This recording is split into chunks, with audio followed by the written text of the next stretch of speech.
नमो नमः।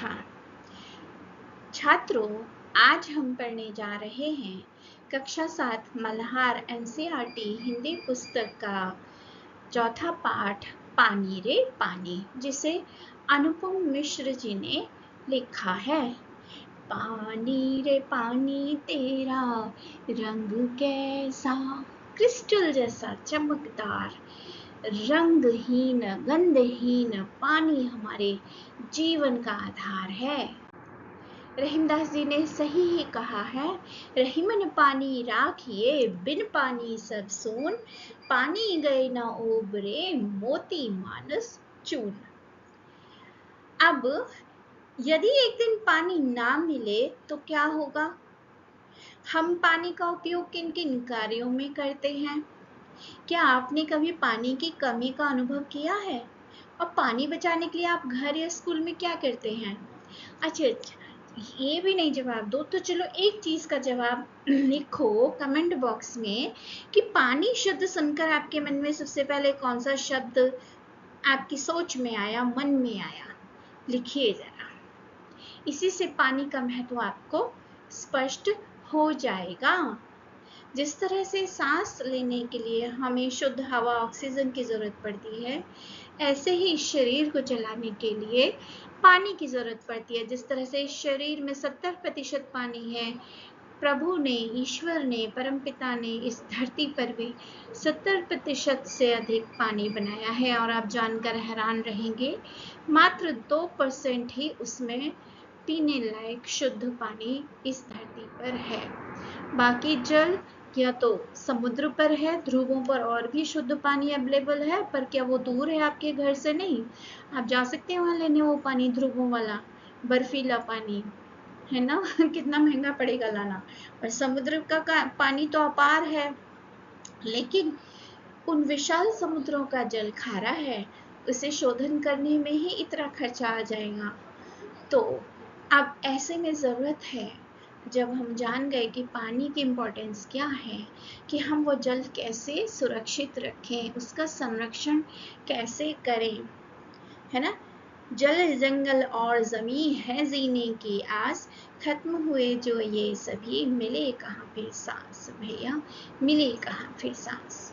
चित्र देखकर आप और बताइए, नदी, वर्षा, सूखा क्षेत्र या पानी बर्बाद होते हुए, इस विषय पर आप अपने विचार क्या बताएंगे? क्या पृथ्वी पर उपलब्ध सारा पानी पीने योग्य होता है? भविष्य में पानी की समस्या क्यों बढ़ सकती है? तो पानी की समस्या इसलिए बढ़ सकती है कि वर्षा की कमी, या फिर जल का अधिक दोहन, या फिर जल का सही ढंग से संरक्षण ना करना, है ना? पानी नहीं होगा तो भयंकर सूखा मरुस्थल हो जाएगा, मृत्यु की ओर मानव जाति बढ़ जाएगी। सूखी नदियां किनारे बैठ मानव रोएंगे, और सूखे पेड़ विनाश का निमंत्रण देंगे, है ना? जब पेड़ होते हैं तभी वर्षा होती है, वर्षा होती है तो जल संचयन इंसान कर सकता है, और जल धरती का भी भूजल स्तर वर्षा से बढ़ता है। पीने के पानी का संकट और संघर्ष बढ़ जाएगा। जल नहीं तो कल नहीं जीवन में, है ना? तो ये पानी रे पानी बहुत अच्छा पाठ है। जीवन का असली अमृत है, जीवन का आधार है। खेती और अन्य फसलें से उगती हैं। प्रकृति का संतुलन नदियाँ और झरने ही हैं, है ना? जल ही जीवन है, फसलें और हरियाली। तो आप ध्यान रखें, जब आप बाथरूम में जाएं, बाल्टी भर के नहाएं। शावर में ज़्यादा पानी खर्च होता है, ब्रश करते समय नल बंद रखें। हाँ, छत पर या अपने बालकनी में या जहाँ भी जगह मिले, पशु पक्षियों के लिए थोड़ा सा पानी पीने के लिए रखें। ऐसा काम ना करें जिससे सूखा और अकाल जीवन का संकट बन जाए। छत से हम पानी का संग्रह कर सकते हैं। ध्यान रहे, जल है तो कल है, इसे व्यर्थ ना बहाएं। ये पाठ हमें यही सिखाता है। इसके जो मुख्य उद्देश्य हैं वो जल संरक्षण की आवश्यकता और महत्व को गहराई से समझना, किताबी जल चक्र वाटर साइकिल के वास्तविक और व्यवहारिक रूप को जानना, धरती रूपी विशाल गुल्लक earth as a piggy bank के कॉन्सेप्ट को, अवधारणा को समझना और इसके विशिष्ट उद्देश्य हैं। जल के महत्व को विद्यार्थी समझ सकेंगे, जल संकट के कारणों की पहचान कर सकेंगे और जल संरक्षण के उपाय बता सकेंगे। अंत में पाठ से संबंधित प्रश्नों के उत्तर दे सकेंगे और अपने विचार अभिव्यक्ति कर सकेंगे। तो बीड़ा वाणी चैनल पर एनसीईआरटी कक्षा 7 से लेकर 10 तक मल्हार और स्पर्श संचयन के पाठ अवेलेबल हैं, उपलब्ध हैं। आप यहाँ पर एक्सप्लेनर्स देख सकते हैं, एनसीईआरटी सॉल्यूशन देख सकते हैं, जहाँ पर मिलते हैं पाठ के प्रश्नोत्तर के अलावा एमसीक्यूज, सीवीक्यूज और हॉट्स और भी बहुत कुछ एक्टिविटी भी हम यहाँ पर देख सकते हैं। सरल सहज व्याख्या देख सकते हैं, पाठों पर आधारित समानार्थी, पर्यायवाची, मुहावरे, उपसर्ग, प्रत्यय आदि पाठाभ्यास भी देख सकते हैं। तो अंत तक बने रहिए, बेल आइकन दबाकर बीड़ावती चैनल को सुनिश्चित करें अगली वीडियो की सूचना आपको मिल सके। सब्सक्राइब करना ना भूलें यह चैनल। दूसरे चैनल बीड़ावती ऑफिशियल पर भी एक्सप्लेनर्स चैप्टर्स के उपलब्ध हैं। ऐसे पढ़ोगे तो कभी नहीं भूलोगे। जल है तो कल है, जल ही जीवन है, जल बचाओ भविष्य बचाओ। तो अनुपम मिश्र जी ने इस पाठ में बताया है जल चक्र और हमारी धरती की अनमोल गुल्लक। क्योंकि जब बारिश होती है या समुद्र का जल है तो वह धरती में अंदर परतों में जाता है, जिससे हमारा भूजल स्तर बढ़ता है और धरती हमारा ये जल संचयन करती है। धरती एक विशाल प्राकृतिक गुल्लक के समान है। अब हमारे प्राकृतिक जल स्रोत कौन कौन से हैं? तो झरना, जिसे हम चश्मा भी कहते हैं उर्दू में, नदी, दरिया, झील, तालाब, है ना, दलदल, आर्द्र भूमि, समुद्र, ये हमारे प्राकृतिक जल स्रोत हैं। ठीक है। और कृत्रिम जल स्रोत कौन से हैं? जैसे बांध, जिन्हें मनुष्य ने बनाया है परिश्रम से, उपकरणों से। तो जलाशय, नहर, जल टंकी, कुआं, जलाशय, पोखर, ये दो तरह के होते हैं। एक पोखर होते हैं जो अपने आप बन जाते हैं झील की जगह, और दूसरे होते हैं जो मनुष्य किसी पहाड़ी के आसपास जमीन घेर कर बनाता है। ऐसे ही नहर, नदी से छोटी नदी काटकर जो बनाई जाती है। प्राचीन काल में बावड़ियाँ पानी बचत के लिए बनाई जाती रही हैं राजा महाराजाओं, इंसानों द्वारा। ये सब नेक दिल हुआ करते थे। अब इस पाठ का देखिए मस्तिष्क आरेखन है, जहाँ पर आपको इसके मुख्य तथ्य पाठ के मिल जाएंगे। जल ही जीवन का आधार है, जो बताता है पृथ्वी का जल सीमित है, सभी के लिए यह आवश्यक है। जल का दुरुपयोग और प्रदूषण गंभीर समस्या है। जल संरक्षण ही भविष्य की सुरक्षा है। पाठ का भाव है जल के प्रति संवेदनशीलता, प्रकृति प्रेम, मानव की जिम्मेदारी, ठीक है, और सामूहिक जिम्मेदारी, आवश्यकता जल बचाने की। पाठ के मुख्य विचार कि जल अनमोल है, इसे हम व्यर्थ ना बहाएं, प्रदूषण ना फैलाएं, भविष्य के लिए जल संरक्षण, जल संचयन करें। भाषा शैली सहज, सरल, प्रभावपूर्ण है। ठीक है। इसके मुख्य जो शब्द हैं, कीवर्ड्स हैं, जल, जीवन, संरक्षण, प्रकृति, संतुलन, है ना, और यही है स्रोत हैं, और कूप हैं, जैसे प्रदूषण है, सुरक्षा, भविष्य, सतर्कता आदि। पाठ का संदेश है कि जल की एक एक बूंद कीमती है। बूंद बूंद है कीमती, घन भर से या नैन, सहजो बड़े जतन से मिले काफी चैन। तो ये मेरा लिखा हुआ दोहा था जल से संबंधित। अनुपम मिश्र, जिनका जन्म 1948 में हुआ, प्रख्यात पर्यावरणविद हुए हैं, गांधीवादी विचारक और जन संरक्षण के पुरोधा हुए हैं। इनकी जो प्रमुख पुस्तकें हैं आज भी खरे हैं, तालाब और साफ माथी का समाज विशेषता। उन्होंने समाज को जल चक्र और पारंपरिक जल स्रोतों, तालाब, कुएं, बावड़ी के संरक्षण की याद दिलाई और यह सिखाया कि बिना समाज की भागीदारी के पानी नहीं बचाया जा सकता।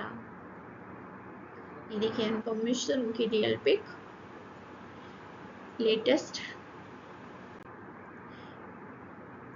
अब पाठ का सार, इसमें 3 फैक्ट हैं।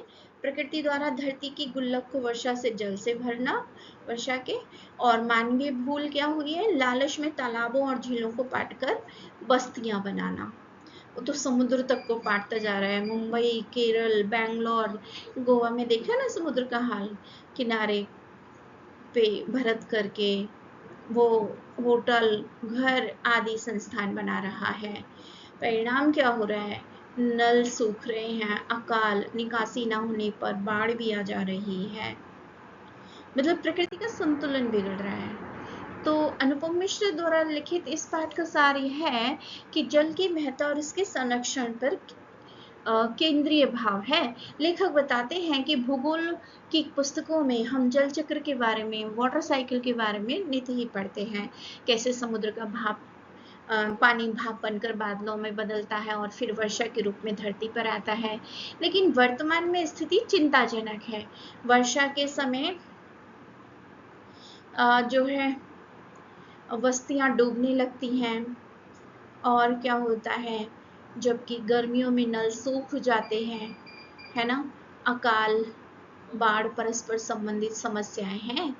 तो धरती की तुलना उन्होंने विशाल गुल्लक से की है।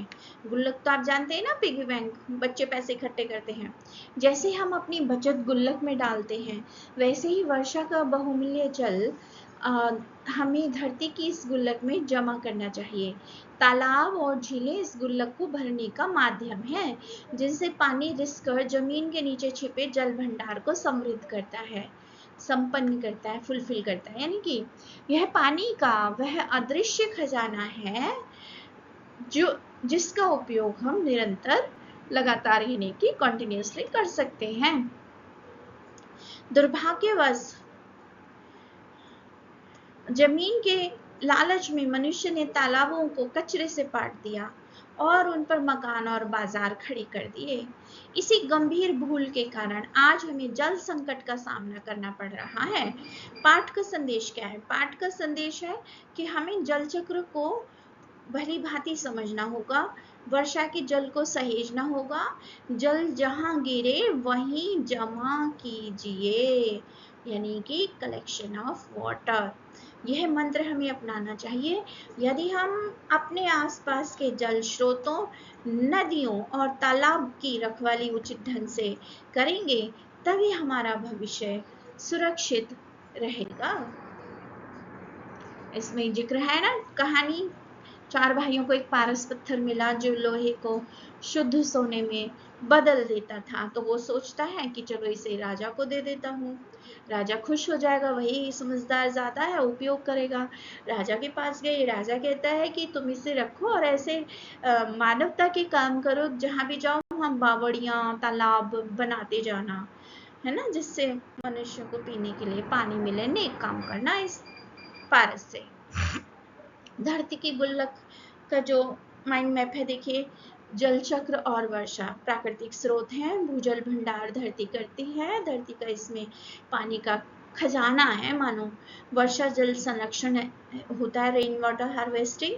मानवीय भूल क्या हुई, उसने तालाबों, नदियों, झीलों को पाट कर जल का अंधाधुंध दोहन किया और वहां पर उसने जो है अपनी बस्तियां बसा ली, जो कि पोखर होने चाहिए थे प्राकृतिक, अब वहां घर बन गए।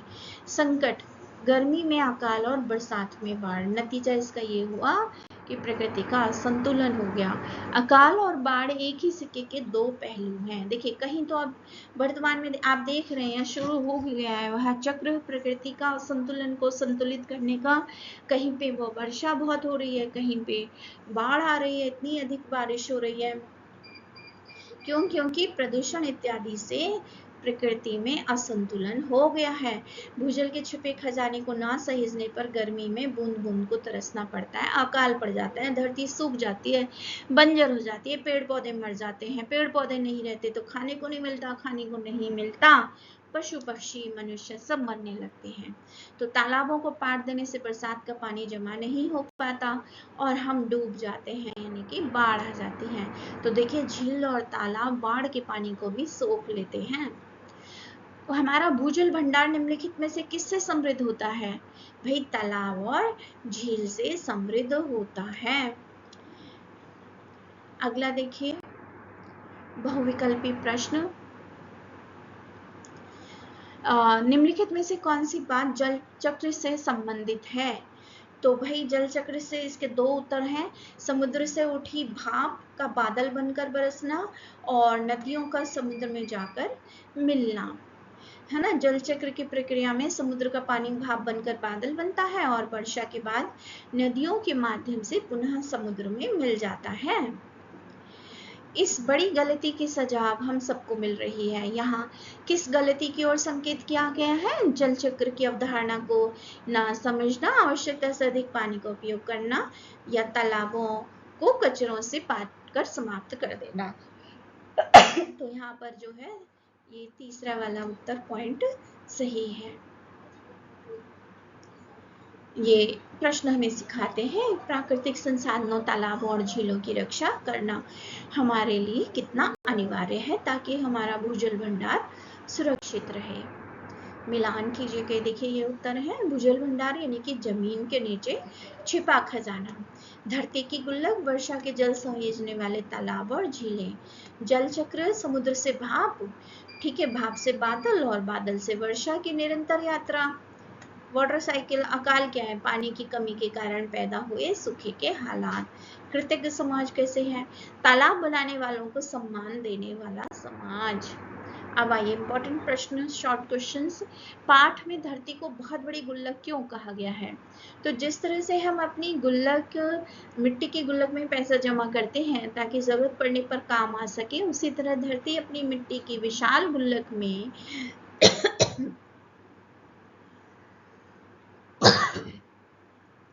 तालाबों, झीलों और नदियों के माध्यम से वर्षा जल को जमा करती है। यही भूजल भंडार साल भर हमारी प्यास बुझाता है और जीवन की रक्षा करता है। सोच विचार आधारित प्रश्न हॉट्स का। पाठ में पानी को रुपयों से भी कई गुना मूल्यवान यानी कि प्रीसियस, कीमती क्यों बताया गया है? तो रुपए पैसे हम खुद कमा सकते हैं या कारखाने में छाप सकते हैं, लेकिन पानी प्रकृति की अनमोल देन है। बिना रुपयों के जीवन कुछ समय के लिए संघर्षपूर्ण हो सकता है, लेकिन बिना पानी के जीवन की कल्पना भी नहीं की जा सकती। यदि धरती का भूजल सूख गया तो दुनिया का सारा धन मिलकर भी एक बूंद पानी पैदा नहीं कर सकता।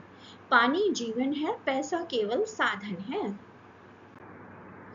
अगला प्रश्न, जल चक्र की प्रक्रिया कैसे पूरी होती है? जल चक्र की प्रक्रिया, समुद्र का पानी सूरज की गर्मी से भाप बनकर ऊपर उठता है और बादलों में बदल जाता है। फिर ये बादल वर्षा के रूप में धरती पर गिरते हैं। वर्षा का यह जल नदियों, तालाबों से होता हुआ वापस समुद्र में मिल जाता है, जिससे यह चक्र पूरा होता है। यदि सारी नदियां, झीलें और तालाब सूख जाएं तो क्या होगा? यदि नदियां और तालाब सूख जाएं तो धरती की गुल्लक में पानी जमा होना बंद हो जाएगा। इससे भूजल का स्तर बहुत नीचे चला जाएगा और हमें भीषण अकाल का सामना करना पड़ेगा। पानी के बिना खेती, उद्योग और जीवन की सभी मूलभूत गतिविधियां रुक जाएंगी और चारों ओर त्राही त्राही मच जाएगी। आप इस पाठ को क्या नाम देना चाहेंगे? इसका कारण लिखिए। इस पाठ के लिए अनमोल जल या धरती की बचत नाम उपयुक्त हो सकता है। इसका कारण यह है कि पाठ हमें पानी को रुपयों से भी अधिक कीमती बताते हुए इसे सहेजने और संरक्षित करने की प्रेरणा देता है। इस पाठ का शीर्षक पानी रे पानी क्यों दिया गया होगा? सोच के लिखिए। पाठ का नाम पानी रे पानी इसलिए दिया गया होगा क्योंकि यह पूरे लेख के मुख्य विषय यानी पानी की महत्ता और इसकी उपलब्धता की ओर ध्यान आकर्षित करता है। यह शीर्षक सरल होने के साथ साथ पाठ की गहराई को भी दर्शाता है। आप इस पाठ को क्या नाम देना चाहेंगे और इसका कारण लिखिए। मैं इस पाठ को धरती की गुल्लक नाम देना चाहूंगी। इसका कारण यह है कि पाठ में बहुत ही सुंदर रूपक के माध्यम से समझाया गया है कि कैसे हमारी धरती वर्षा के जल को एक बचत बैंक या गुल्लक की तरह अपने भीतर सहेज कर रखती है। अब देखिए समानार्थी शब्द जो आपकी बुक में प्रश्न दिए हुए हैं उनका है, आप पढ़िए, अध्ययन कीजिए। ये उपसर्ग के प्रश्न हैं। अकाल, विदेश, प्रदेश, प्रदेश, स्वदेश, जो आपकी बुक में बैक एक्सरसाइज है उसका उत्तर है। शब्दों की बात, बल लेना। फिर आपकी बात, धरती की गुल्लक में जल राशि की कमी ना हो इसके लिए आप क्या क्या प्रयास कर सकते हैं। बहुत ही इंपॉर्टेंट प्रश्न है कि धरती की विशाल गुल्लक को भरने के लिए हमें सबसे पहले अपने गांवों और शहरों को के पुराने तालाबों और झीलों की रक्षा करनी चाहिए, क्योंकि वे पानी सहेजने का मुख्य माध्यम है।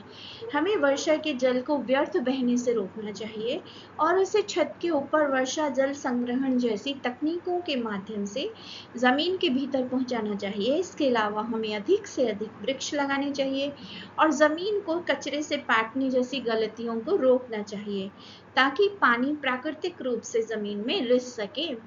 जल चक्र की प्रक्रिया का विवरण प्रस्तुत कीजिए। जल चक्र की यात्रा समुद्र से शुरू होती है, जहां सूरज की गर्मी से पानी भाप बनकर ऊपर उठता है और बादलों में बदल जाता है। फिर ये बादल वर्षा की बूंदों के रूप में धरती पर गिरते हैं। वर्षा का यह जल छोटी छोटी नदियों के माध्यम से बहता हुआ पुनः समुद्र में मिल जाता है, जिससे यह चक्र पूरा होता है। यह प्रक्रिया हमें सिखाती है कि प्रकृति का हर अंग, सूरज, समुद्र और बादल एक दूसरे से जुड़ा हुआ है। फिर सृजन का प्रश्न है कि सार्वजनिक नल पर विवाद ना हो इसके लिए संदेश वाक्य स्लोगन तैयार कीजिए। तो बारी बारी पानी भरें, आपस में सम्मान करें, विवाद छोड़ें, सहयोग जोड़ें। भैया आप पानी भरने जा रहे हैं, जो क्या कहते हैं कि सबके लिए है, सार्वजनिक है, पब्लिक नल पर, तो वहाँ सब अपनी बाल्टी आगे लगा देते हैं। तो उस सिचुएशन से बचने के लिए कुछ स्लोगन है। जल शांति का प्रतीक है, इसे धीरज से भरें, सबकी जरूरत एक समान, अनुशासन ही है समाधान। सूरज, समुद्र, बादल, हवा, धरती और नदियों के संगम का दृश्य चित्रण। यह भी जाने वर्षा जल संग्रहण। वर्षा जल संग्रहण से आप क्या समझते हैं, अभिप्राय, इसका मूल मंत्र क्या है? तो वर्षा के जल को एकत्र करना, मतलब इकट्ठा करना, कलेक्शन, उसका भंडारण करके बाद में उपयोग करना ही जल की उपलब्धता में, एबिलिटी में वृद्धि करने का एक प्रभावी उपाय है। इस प्रक्रिया को वर्षा जल संग्रहण कहते हैं। इसका मूल उद्देश्य और मंत्र यही है, जल जहां गिरे वहीं एकत्र कीजिए। छत के ऊपर वर्षा जल संग्रहण की विधि स्पष्ट कीजिए। ठीक है, तो इस प्रणाली में भवनों की छत पर एकत्रित होने वाले वर्षा जल को पाइपों के माध्यम से भंडारण टैंकों तक पहुंचाया जाता है। चूंकि छत पर मौजूद मिट्टी के कण इस पानी में मिल जाते हैं, इसलिए इसका उपयोग करने से पहले इसे स्वच्छ करना अनिवार्य है। बिन पानी सब सून, इतिहास की सीख। एक कृतज्ञ समाज तालाब बनाने वालों को किस रूप में याद रखता था? तो पुराने समय में तालाब का निर्माण राजा और रानी, साधारण गृहस्थ या साधु संतों द्वारा किया जाता था। समाज के प्रति अपनी कृतज्ञता ज्ञापित करने के लिए लोग तालाब बनवाते थे और एक कृतज्ञ समाज ऐसे तालाब बनाने वालों को महाराज या महात्मा कहकर अमर बना देता था। राजा कुड़न ने किसान को पारस पत्थर वापस करते हुए क्या संदेश दिया? तो राजा ने पारस पत्थर और उससे बना सोना लेने से इनकार कर दिया और उसे किसान को वापस लौटाते हुए कहा कि वह इससे समाज के कल्याण के लिए अच्छे अच्छे काम करे और निरंतर नए तालाब बनवाता जाए।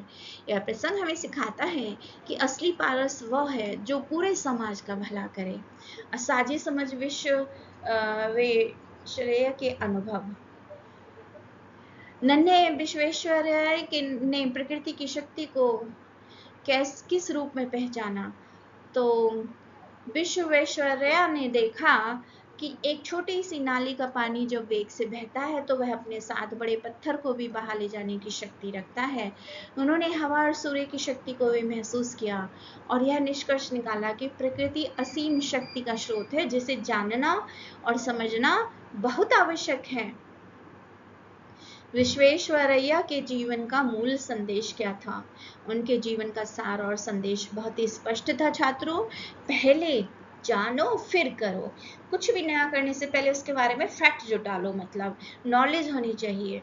उन्होंने अपने जीवन में हर समस्या का समाधान ढूंढने की क्षमता विकसित की और एक वे महान व्यवहारिक इंजीनियर यानी कि अभियंता बने।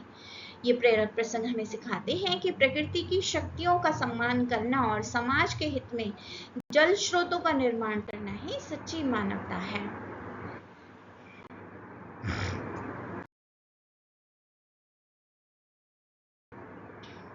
पाठ में जो महत्वपूर्ण मुहावरे हैं, पानी के चक्कर में फंसना, मुसीबत या परेशानी में पड़ जाना। यदि हमने जल चक्र को नहीं समझा और पानी बर्बाद किया तो हम फिर हमेशा पानी के चक्कर में फंसते चले जाएंगे। आंखों में चमक आना, अत्यधिक खुशी होना। शब्द अर्थ कीवर्ड देख लीजिए। अगर आपको कीवर्ड नहीं आए समझ में, लिखने नहीं आए, स्पेलिंग नहीं आई, तो आपकी परीक्षा में नंबर कट जाएंगे। लिख लिख के इन्हें 3 बार याद करिए। इस पाठ के जो कीवर्ड हैं, गुल्लक, समृद्ध, भूजल, अकाल, रखवाली। अब इस पाठ में जो पर्यायवाची शब्द है, सीबीएसई कहते हैं ना पाठ के बीच में से पर्यायवाची लीजिए। सूरज, सूर्य, रवि, भानु, भास्कर और भी हो सकते हैं। बादल, मेघ, जलद, वारिद, अम्बुद और भी हो सकते हैं। हवा, पवन, वायु, समीर, धरती, पृथ्वी, धरा, भूमि और भी हो सकते हैं, है ना। धरित्री जैसे कि पानी, जल, नीर, वारी, अम्बु, हमने 3 लिए हैं। फिर देखिए विलोम शब्द। पाठ के जो विलोम शब्द मुख्य हैं, सुरक्षित, असुरक्षित, समृद्ध, विपन्न, निर्धन्य, अकाल, सुकाल या वर्षा, कीमती, सस्ता, सुपात्र, कुपात्र। अब देखिए ये उपसर्ग प्रत्यय के प्रश्न हैं।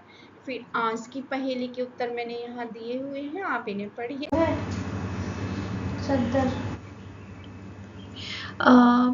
प्रिय छात्रों, अब आपके लिए मैं इस पाठ से जुड़ी हुई एक रोचक चित्रकथा यानी कि कॉमिक्स लाई हूँ। आप इसे पढ़िए और समझिए। इसके नीचे जो प्रश्न दिए हुए हैं उन पर ध्यान दें और सृजनात्मक प्रश्न का उत्तर अपनी नोटबुक में लिखिए। ऐसे ही एक ब्लैंक स्पीच बबल्स वाली कॉमिक है। माँ और बेटे इसमें पानी बचाओ विषय पर बात कर रहे हैं। जरा सोचिए कि वे भला क्या बात कर रहे होंगे और इसे वर्कशीट के रूप में भरिए अथवा अपनी अध्यापिका को मौखिक रूप से माँ और बेटे के संवाद बोलकर कक्षा में सुनाओ। अब रचनात्मक प्रश्न। बिना लिखे तो भाषा आती नहीं ना, तो हमने जल पर आधारित पाठ पढ़ा। जल ही जीवन का आधार है, आपने अच्छे से समझ लिया। कितना समझे? आइए जांचते हैं। मैं आपको सहायक शब्द दे रही हूँ। जल की महत्ता, दैनिक कार्यों से लेकर कारखानों तक आवश्यक पीने योग्य जल और इसका संरक्षण, समस्याएं, ये सब बताते हुए 45-50 शब्दों में चित्र देखकर आप सटीक वर्णन कीजिए। समझिए पाठ का संदेश देखिए। टेक अवे क्या हुआ कि जल जहां गिरे वहीं एकत्र कीजिए। जल बहुत प्रीशियस है, कीमती है, इसके सहेजना सीखिए। तालाबों, झीलों और नदियों की रक्षा करना ही हमारे भविष्य की सबसे बड़ी सुरक्षा है। अपनी धरती की गुल्लक को कभी खाली ना होने दें। जल चक्र को समझें और इसे बचाएं, है ना। मेरा ये लिखा हुआ एक दोहा है, बूंद बूंद है कीमती, घन बरसे या नैन, सहजो बड़े जतन से, मिले कहाँ फिर चैन। भैया मिले कहाँ फिर चैन। तो हमने ये देखा इस पाठ में पानी रे पानी की कहानी पढ़ी, प्राकृतिक स्रोत पढ़े, झरना, चश्मा, नदी, कुआं, झील, पंचक्की, जलचक्की आदि, है ना। तो इस पाठ का जो ऑब्जेक्टिव है, आउटकम है, वह है जल संरक्षण और हमारी कृतज्ञता। प्रभु के प्रति प्रकृति के प्रति कृतज्ञता तब संपूर्ण होगी जब आप धरती पर पानी को, पीने लायक पानी को खास तौर पर कीमती मानकर सहेजना सीख जाएं। जैसे धरती एक विशाल गुल्लक है, अपने घर में एक पानी की गुल्लक बनाओ, छत के पानी को स्टोरेज करो, है ना, भूजल भंडारण का समृद्ध करो, जल जहाँ गिरे वहीं एकत्र करो। छत के ऊपर वर्षा जल संग्रहण, जल संचयन का महामंत्र, है ना। अकाल और बाढ़ एक ही सिक्के के दो पहलू हैं। तो एक कृतज्ञ समाज तालाब बनाने वालों को अमर बनाता है। मतलब उन लोगों की तारीफ करिए, प्रशंसा करिए जो पोखर बना रहे हैं, प्राकृतिक रूप से पानी का संरक्षण कर रहे हैं, राइट, उनकी शाबाशी करिए। धन्यवाद। वीणावादी चैनल को लाइक, सब्सक्राइब करें, कमेंट करें। शुभ दिवस।